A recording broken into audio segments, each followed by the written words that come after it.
Brain-based learning and education. Let's talk about how our brains learn. First, what do we mean by brain-based learning?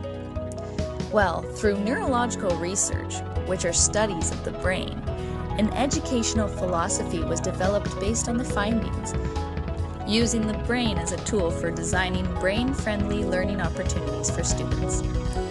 Although not everyone is on board yet with this newer philosophy, claiming that many brain-based curricula are overgeneralized and based on misconceptions, there is still much research going into observing the developmental stages, structure, and function of the human brain. Let's take a closer look. The cerebral cortex is the largest portion of your brain, and it is made up of 4 different lobes, each with their own important roles to play. The parietal lobe is located here. It's responsible for spatial processing and sensory functioning. The temporal lobe, here, is where memory forms. It is also where we process sound and language. The occipital lobe is vital for visual perceptions. And finally, the frontal lobe, located right at the front. This is where reasoning happens. It is also where you develop and refine your motor skills and expressive language. The prefrontal cortex is where the executive functioning happens. This is the reflective part of your brain, allowing you to solve problems, organize, self-monitor, and prioritize. Remember how your in-laws were coming for dinner this weekend and you had to take the kids to soccer before picking up the dry cleaning? Yeah, your prefrontal cortex has got that covered.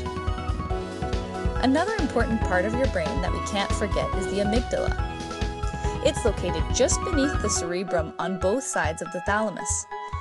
Not only does it play a role in higher order mental functioning key for learning, but it also kicks into gear our fight or flight instinct.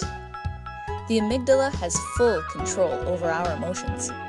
Let it get overstimulated and we're in for a wild ride of fear, anxiety, embarrassment, boredom, frustration, or all of the above.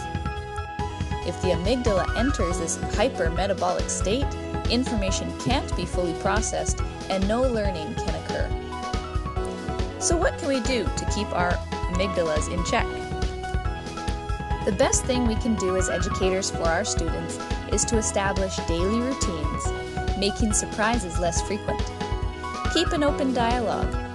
Ensure that participation is valued over perfection. This will reduce the anxiety with a learner's brain, allowing them to absorb more of what they are learning. Construct achievable challenges together. Acknowledge learning barriers and create a plan to get around or move past them. But learning in its entirety is a bit more complicated than that still. Neuroscientists have uncovered the brain is always growing and changing. Although physical development of the brain halts around age 14, the synaptic connections of neurons allow for flexible growth and repair as people age, well into their senior years. This is known as plasticity. The neurons also have what we call dendrites, which grow with the neurons and allow for reorganizing of the connections within the brain, called pruning. Essentially, pruning is the restructuring of neural pathways that play a part in the use it or lose it phenomenon. This makes the brain's functioning efficient.